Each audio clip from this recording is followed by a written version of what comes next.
السلام علیکم ورحمۃ اللہ وبرکاتہ۔ محترم ناظرین کرام، امید ہے آپ سب خیر و عافیت سے ہوں گے۔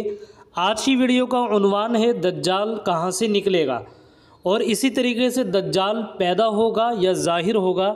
اس سلسلے میں آپ حضرات کے سامنے میں مادر علمی دارالعلوم دیوبند کے دو فتوے پیش کرتا ہوں، جس کو آپ حضرات سننے کے ساتھ ساتھ اپنی اسکرین پر بھی دیکھ سکتے ہیں۔ آپ حضرات ویڈیو کو مکمل آخر تک سماعت فرمائیں، ویڈیو کو آگے شیئر بھی کر دیجیے گا۔ عنوان یہ ہے کہ ایران میں سے نکلے گا یا عراق سے؟ سوال کسی نے پوچھا ہے۔ نمبر 1، دجال شام اور عراق کے درمیان نکلے گا، جبکہ دوسری حدیث میں ہے کہ دجال افغان یعنی ایران میں یہودیہ نامی جگہ سے نکلے گا۔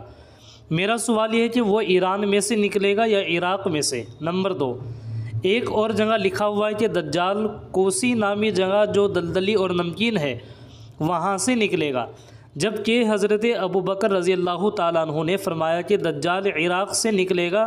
صحیح کیا ہے؟ پہلے دونوں سوال کے حوالے آپ کو کتاب یعنی دجالی فتنہ اور آخری جنگ عظیم مصنف ڈاکٹر محمد عیسیٰ داؤد لطال مصری سے مل سکتا ہے، قسطنطنیہ۔ اور اسی طریقے سے آخری زمانے میں ہونے والی جنگ میں دوبارہ قسطنطنیہ دوبارہ فنا ہوگا۔ نمبر 4، دجال کا فتنہ اتنا بڑا ہوگا کہ مومن بھی اگر اس کے پاس جائیں تو وہ بھی اسے خدا مان لے۔ ہمارے سامنے کوئی تھوڑی سی کرتب یعنی جادو دکھائے تو لوگ اسے بہت کچھ سمجھنے لگ جاتے ہیں۔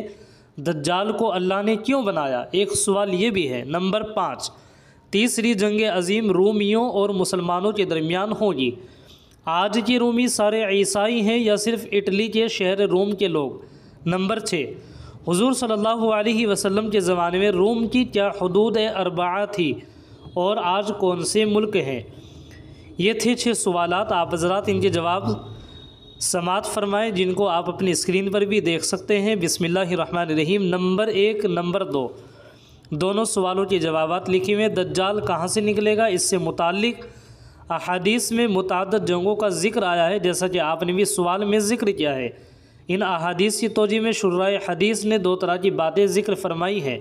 الف، منشأ خداوندی اصل جگہ کو ظاہر نہ کرنا ہے، اس لیے تعین کے بجائے متعدد جنگوں کا ذکر کیا گیا ہے، جیسے کہ قیامت کب آئے گی اس کی پوری تعین نہیں کی گئی ہے۔ با، پہلے اللہ کے رسول صلی اللہ علیہ وسلم کو متعین جگہ کا علم نہ تھا، البتہ اتنا علم تھا کہ ان تینوں جگہوں میں سے کسی ایک جگہ سے نکلے گا، اس لیے ان تینوں جگہوں کا ذکر آپ علیہ الصلاۃ والسلام نے فرمایا۔ لیکن بعد میں بذریعہ وحی آپ علیہ الصلاۃ والسلام کو یہ علم ہو گیا تھا کہ جانب مشرق ہی سے نکلے گا، اس لیے اخیر میں متیقن طور پر اس کا ذکر کیا۔ تفصیل کے لیے حاشیہ مشکات دیکھیے۔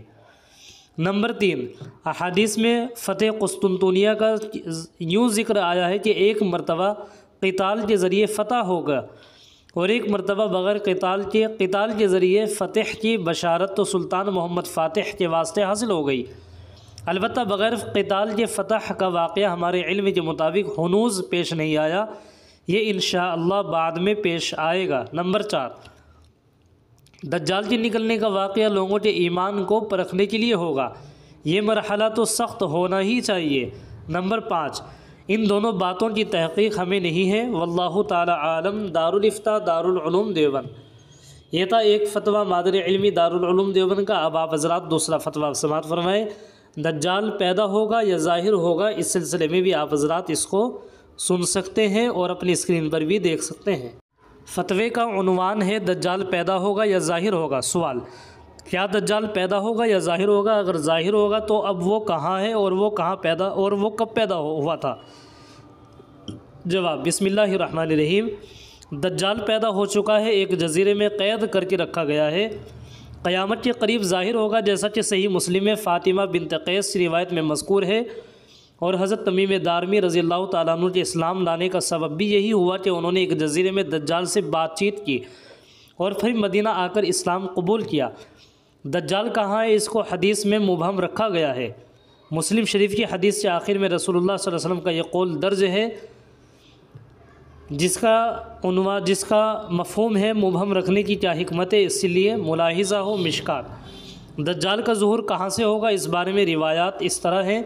مسلم شریف اور بخاری کی روایت میں ہے کہ یاتی من قبل المشرق، اس سے اتنا معلوم ہے کہ دجال جانب مشرق سے ظاہر ہوگا، اور مسلم شریف میں حضرت سمعان رضی اللہ تعالیٰ عنہ کی روایت میں مزید یہ ہے کہ وہ حلا نامی جگہ جو شام اور عراق کے درمیان ہے وہاں سے ظاہر ہوگا۔